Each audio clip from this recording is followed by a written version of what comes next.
Samuel 18, Jonathan and David, soul friends.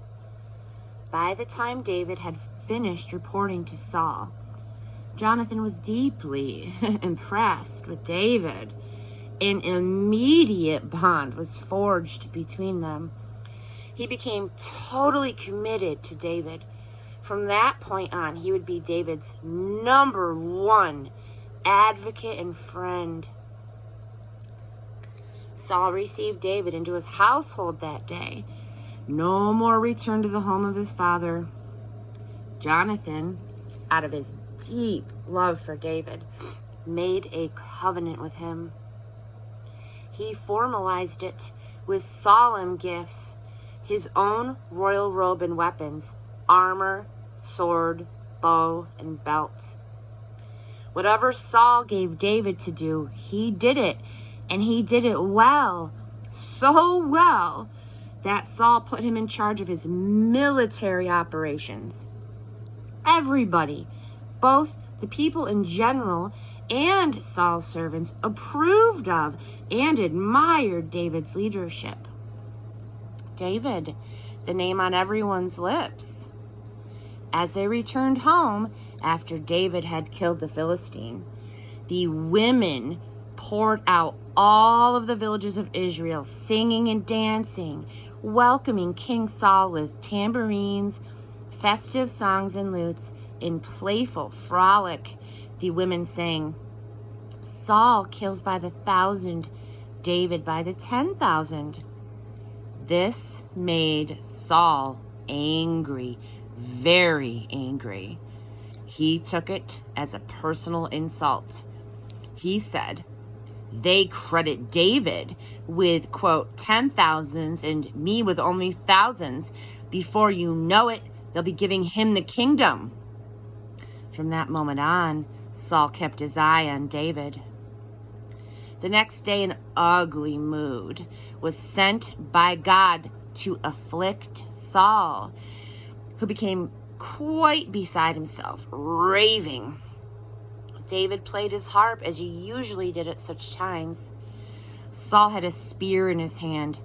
Suddenly, Saul threw the spear, thinking, "I'll nail David to the wall." David ducked and the spear missed. This happened twice. Now Saul feared David. It was clear that God was with David and had left Saul. So Saul got David out of his sight by making him an officer in the army. David was in combat frequently.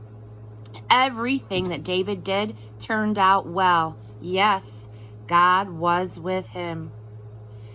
As Saul saw David becoming more successful, he himself grew more fearful. He could see the handwriting on the wall. But everyone else in Israel and Judah loved David. They loved watching him in action. One day, Saul said to David, "Here is Merab, my eldest daughter. I want to give her to you as your wife. Be brave and bold for my sake. Fight God's battles."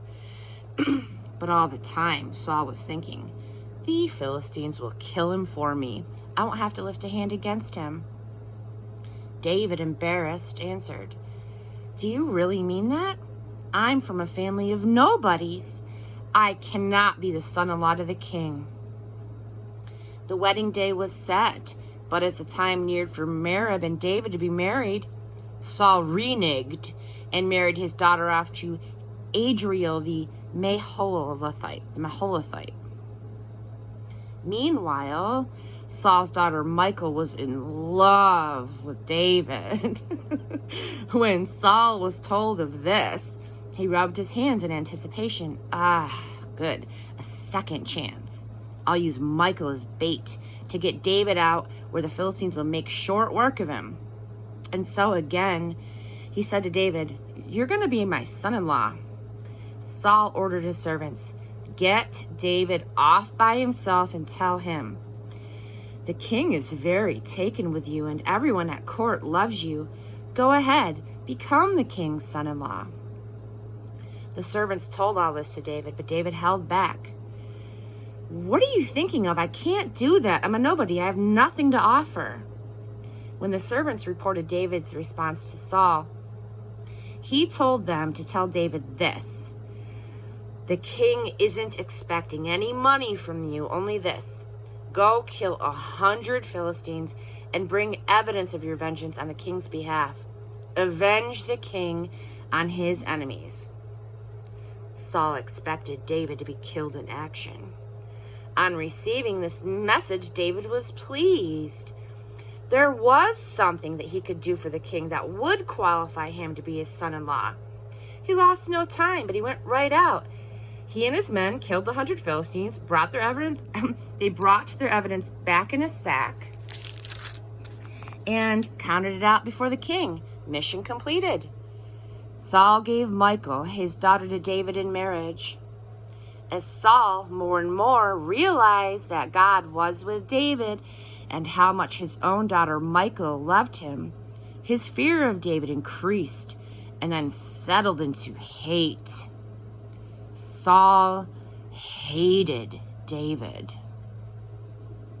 Whenever the Philistine warlords came out to battle, David was there to meet them and beat them, upstaging Saul's men. David's name was on everyone's lips.